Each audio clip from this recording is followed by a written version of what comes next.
প্রিয় শিক্ষার্থীবৃন্দ, আসসালামু আলাইকুম। স্বাগতম জানাচ্ছি তোমাদেরকে আমার ইউটিউব চ্যানেলে। সাথে আছে আমি তাকিবুল হাসান জয়, সহকারী শিক্ষক, ত্রিমোহনী আদর্শ উচ্চ বিদ্যালয়। আজকে আমরা আলোচনা করব সপ্তম শ্রেণী গণিত বিষয়ক বইয়ের অনুশীলনী 2.2-এর 11 নম্বর এবং 12 নম্বর অঙ্কটি নিয়ে। তা আমরা যদি খেয়াল করি, এখানে 11 নম্বর অঙ্কে বলেছে একটি দ্রব্য 400 টাকায় বিক্রি করলে বিক্রি করলে যত ক্ষতি হয় 480 টাকায় বিক্রি করলে তার 3 গুণ লাভ হয়। তার মানে 400 টাকায় বিক্রি করলে এখানে বলছে ক্ষতি হয় কত টাকা? যত ক্ষতি হয়। যদি সেই দ্রব্যটি 480 টাকা বিক্রি করা হয়, আবার তার 3 গুণ লাভ হয়, মানে যত ক্ষতি হবে তার 3 গুণ লাভ হবে 480 টাকা বিক্রি করলে, তাহলে দ্রব্যটির ক্রয় মূল্য নির্ণয় করো। এবং 12 নম্বর অঙ্কে বলেছে একটি ঘড়ি 625 টাকা বিক্রি করলে 10% ক্ষতি হয়, তাহলে কত টাকা বিক্রি করলে 10% লাভ হবে। তোমাদের এই 11 নম্বর এবং 12 নম্বর অঙ্ক দুইটি কিন্তু তোমাদের জন্য একটি গুরুত্বপূর্ণ অঙ্ক। তো চলো আমরা সমাধান শিখে ফেলি।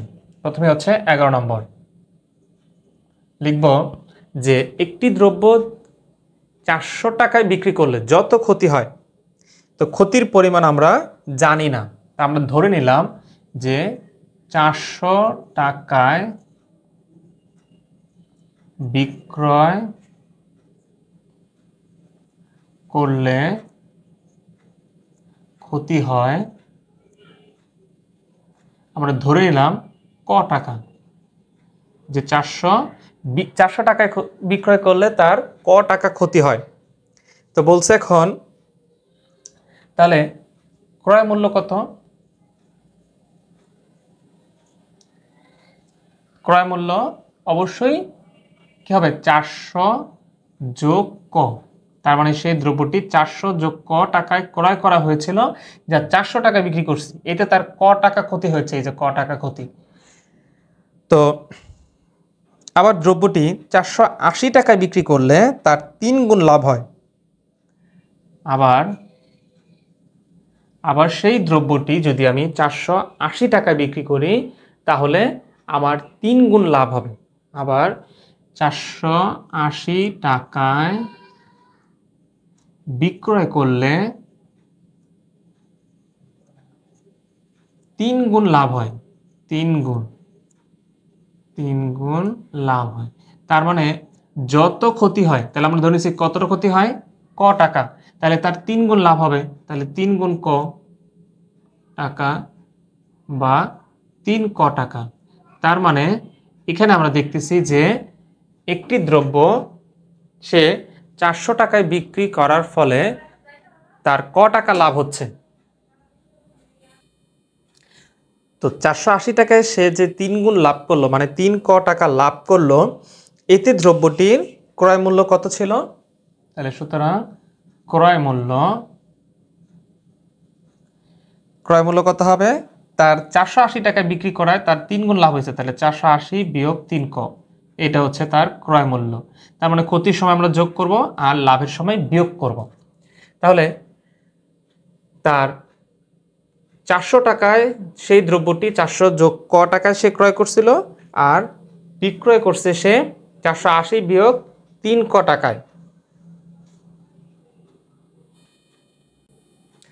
যেহেতু এখানে সে যত লাভ ক্ষতি হয়েছে তার 3 গুণ লাভ হয়েছে, 480 টাকা বিক্রি করে, তাহলে আমরা প্রশ্ন মতে বলতে পারি, এই 400 যোগ ক সমান সমান 480 বিয়োগ 3 ক, বা এখানে ক এর কাছে ওই কটাকে নিয়ে আসবো, এখানে মাইনাস আছে, এই পাশে আসলে প্লাস 3 ক সমান সমান 480, আর এখানে 400 প্লাসে ছিল, ওই পাশে গেলে 400 মাইনাস হয়ে যাবে। তাহলে 3টা ক আর একটা ক, চাই হচ্ছে 4টা ক সমান সমান 480 থেকে 400 বিয়োগ করলে 80 থাকে, বা এই 4-এর সাথে ক গুণ আকারে আছে, ওই পাশে গেলে হয়ে যাবে তার ভাগ। তাহলে 80 বিয়োগ 4 ভাগ 4, বা 4 দিয়ে 80-কে ভাগ করলে 20। তাহলে ক আমরা কাকে ধরছিলাম? ক ধরছিলাম যত ক্ষতি, তাহলে ক্ষতির পরিমাণ হচ্ছে কত? ক টাকা, তাহলে সুতরাং ক্ষতি 20 টাকা। তো এখানে আমরা বলছে যে দ্রব্যটির ক্রয় মূল্য কত, তাহলে সুতরাং ক্রয় মূল্য 400 টাকা দিয়ে সে ক্রয় করার ফলে ক্ষতি হয়েছিল, এখন 20 টাকা আরো বেশি, তার মানে 420 টাকা। তার মানে সে 400 টাকায় যত ক্ষতি হয়েছে, তার মানে কত টাকা ক্ষতি হয়েছে? 20 টাকা। তাহলে 480 টাকা বিক্রি করলে তার 3 গুণ লাভ হয়। তাহলে 20-এর 3 গুণ কত? 3-20 60। তার মানে 420 টাকাতে কিনলে 480 টাকায় বিক্রি করছে, তাহলে তার 3 গুণ লাভ হয়েছে। তাহলে উত্তর হচ্ছে 420 টাকা।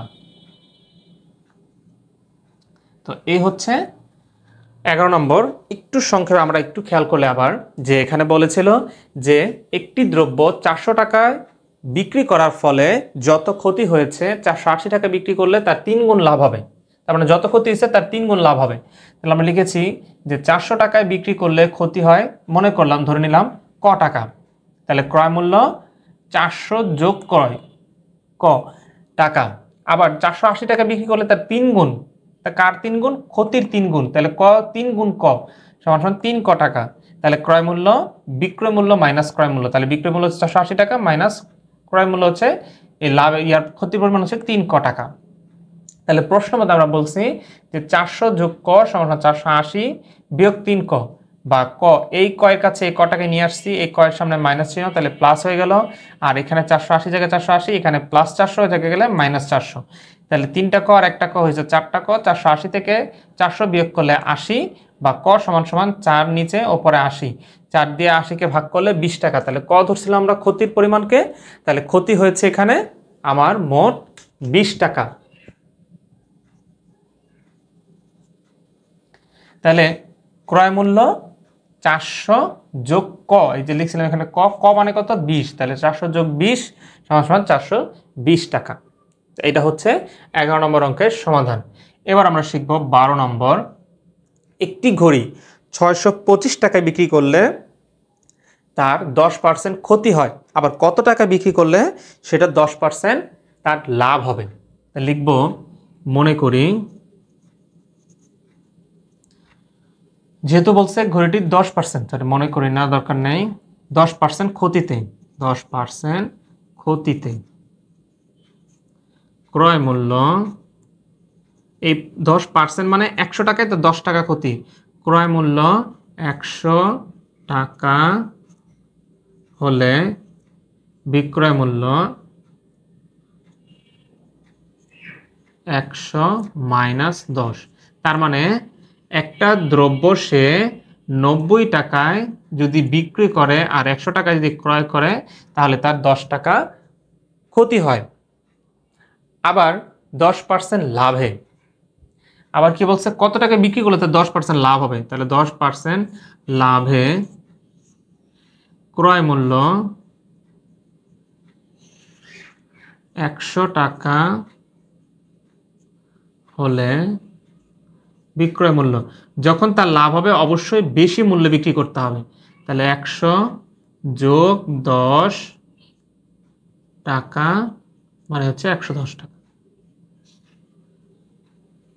তার মানে যখন তার 10% ক্ষতি হচ্ছে তখন সে দ্রব্যটি বিক্রয় করছে 90 টাকায়, আর যখন সে 10% লাভ করতেছে তখন সে বিক্রি করতেছে 110 টাকায়।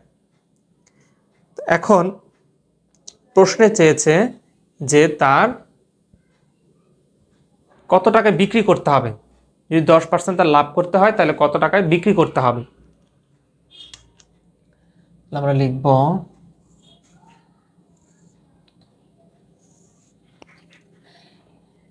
যে আগে সে ক্রয় করছিল কয় টাকায়, বিক্রি করছিল 90 টাকায়, এতে তার ক্ষতি হয়েছিল কয় টাকা?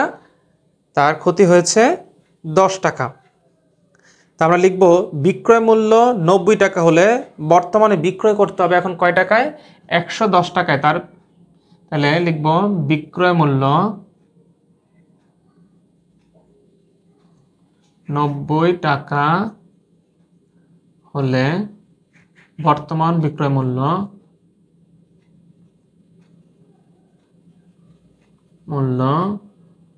হবে 110 টাকা। তাইলে তার লাভ হবে, নাইলে লাভ হবে না। তাহলে সুতরাং বিক্রয় মূল্য 1 টাকা হলে বর্তমান বিক্রয় মূল্য কম হবে। তাহলে 90 নিচে উপরে 110। এখন বলছে কত টাকায় তার 10% লাভ হবে, মানে 100 টাকা। তাহলে বিক্রয় মূল্য এটা ক্রয় করেছিল কত টাকায়? 625 টাকায়। 625 টাকায়। তাহলে বিক্রয় মূল্য 625 টাকা হলে বর্তমানে এখন বেশি মূল্যে বিক্রি করতে হবে। তাহলে 110 গুণন 625 ডিভাইডেড হচ্ছে 90। 9 10 90 আর 10 দিয়ে কাটলে 11। এবার আমরা 9 দিয়ে নিচে পেলাম কত? 9 আর উপরে হচ্ছে 625 গুণ 11। তাহলে 625 গুণ 11 করলে 6875। নিচে 9 আর উপরে হচ্ছে 6875, কারণ এখানে উপরে রয়েছে 625 গুণ 11। 625কে গুণ 11 দিয়ে করলে হয় 6875। তাহলে এটি হচ্ছে একটি অপ্রকৃত ভগ্নাংশ। তো অপ্রকৃত ভগ্নাংশ হলে 9 দিয়ে আমরা 6875কে ডিভাইড করব।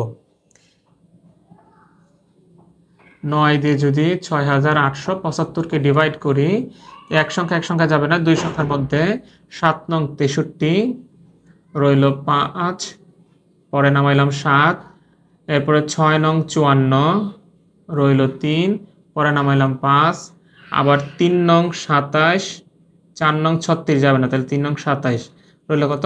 8। তাহলে 763 সমস্ত 9/8 টাকা। তার মানে ওই যে ঘড়িটি 625 টাকায় বিক্রি করলে তার 10% ক্ষতি হইতেছে। এখন যদি 10% লাভ করতে যায় তাহলে তাকে ঘড়িটি বিক্রি করতে হবে 763 সমস্ত 9/8 টাকায়। সুতরাং 763 সমস্ত 9/8 টাকা, এটা হচ্ছে তার এখন বর্তমানে বিক্রয় মূল্য। তো এই হচ্ছে তোমাদের সপ্তম শ্রেণী অনুশীলনী 2.2 এর 11 এবং 12 নম্বর অঙ্কের সমাধান। আশা করি এই ভিডিওটি তোমাদের দুটি অঙ্ক বুঝতে সহায়তা করেছে। তাহলে অবশ্যই বলবো, যারা আমার চ্যানেল নতুন তারা অবশ্যই আমার চ্যানেলটিকে সাবস্ক্রাইব করে পাশে থাকা বেল আইকনটি অন করে পরবর্তী ভিডিওর জন্য আমার সঙ্গেই থাকবে। ধন্যবাদ।